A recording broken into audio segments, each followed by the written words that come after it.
कमरा number 13, episode 1। दरवाज़ा जो कभी बंद नहीं रहता। रात के 2:13 थे। दिल्ली की सर्द हवा खिड़की के किनारों से अंदर घुस रही थी। बाहर सड़कें लगभग खाली थीं, सिर्फ दूर कहीं कुत्तों के भौंकने की आवाज़ और कभी-कभी गुजरती किसी गाड़ी की हल्की रोशनी। एक छोटे से एडिटिंग स्टूडियो के अंदर कंप्यूटर स्क्रीन की नीली रोशनी में बैठा था आरव एक यूट्यूबर था। उसका चैनल तेजी से फेमस हो रहा था क्योंकि वो भारत की सबसे रहस्यमयी और डरावनी जगहों पर जाकर वीडियो बनाता था।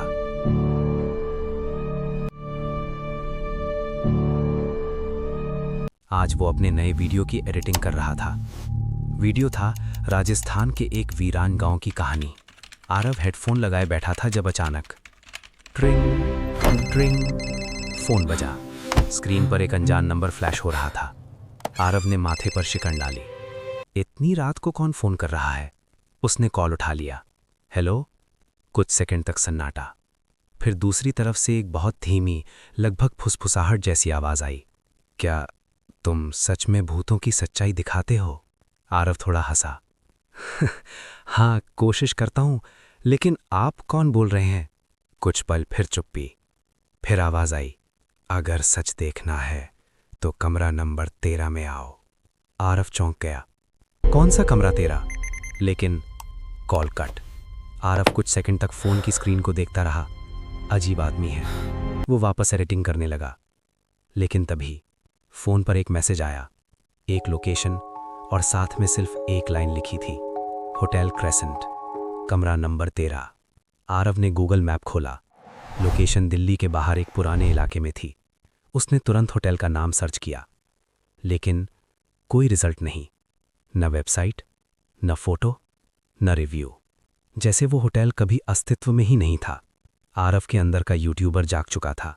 अगर ये सच में कोई हॉरर प्लेस है तो वीडियो जबरदस्त बनेगा। उसने कैमरा, माइक्रोफोन और टॉर्च बैग में डाला और कार लेकर निकल पड़ा। करीब 1 घंटे बाद आरव उस लोकेशन पर पहुंचा। सामने एक पुरानी 3 मंजिला इमारत खड़ी थी। ऊपर एक टूटा हुआ बोर्ड लटक रहा था जिस पर मुश्किल से पढ़ा जा सकता था, होटल क्रेसेंट। आरव ने कैमरा ऑन किया। दोस्तों, अभी रात के 3:27 हो रहे हैं। मुझे एक अनजान नंबर कॉल आया था और उस कॉल ने मुझे यहाँ बुलाया है। वो धीरे धीरे होटल के गेट की तरफ बढ़ा। गेट आधा खुला हुआ था। उसने उसे धक्का दिया। कर्क। लोहे की आवाज़ पूरे सन्नाटे में गूंज गई। अंदर रिसेप्शन था, लेकिन वहाँ कोई नहीं था। टेबल पर धूल जमी हुई थी, जैसे सालों से कोई यहाँ आया ना हो। आरव ने आवाज लगाई, हेलो, है? कोई जवाब नहीं। तभी उसकी नजर पड़ी। रिसेप्शन के पीछे दीवार पर एक पुरानी चाबी टंगी थी। उस पर एक टैग लगा था, 13। आरव की रीढ़ में हल्की ठंडक दौड़ गई। कमरा नंबर 13।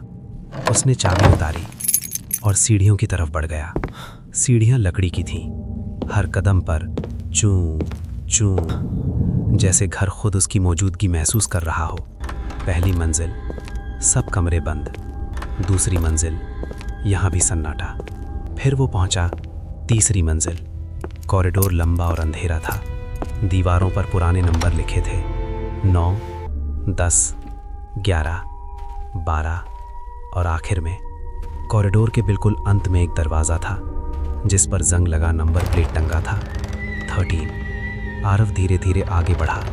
दिल की धड़कन अब तेज हो चुकी थी। उसने कैमरे की तरफ देखा। दोस्तों, यही है कमरा नंबर 13। उसने दरवाजे को हल्का सा धक्का दिया। चर। दरवाज़ा खुल गया। कमरे के अंदर सिर्फ एक पुराना बिस्तर था, एक टूटा हुआ आईना और एक खिड़की। बाकी सब खाली। आरव अंदर चला गया। तभी धड़ाम, दरवाज़ा अचानक बंद हो गया। आरव चौंक गया। कौन है? कोई जवाब नहीं। उसने दरवाज़ा खोला। दरवाज़ा आसानी से खुल गया। हवा होगी। वो थोड़ा रिलैक्स हुआ। तभी उसकी नज़र बिस्तर पर पड़ी। वहाँ धूल पर कुछ लिखा हुआ था, जैसे किसी ने उंगली से लिखा हो। आरव ने टॉर्च की रोशनी डाली। उस पर लिखा था, तुम देर से आए। आरव का गला सूख गया। ये किसने लिखा? कमरे में तो कोई था ही।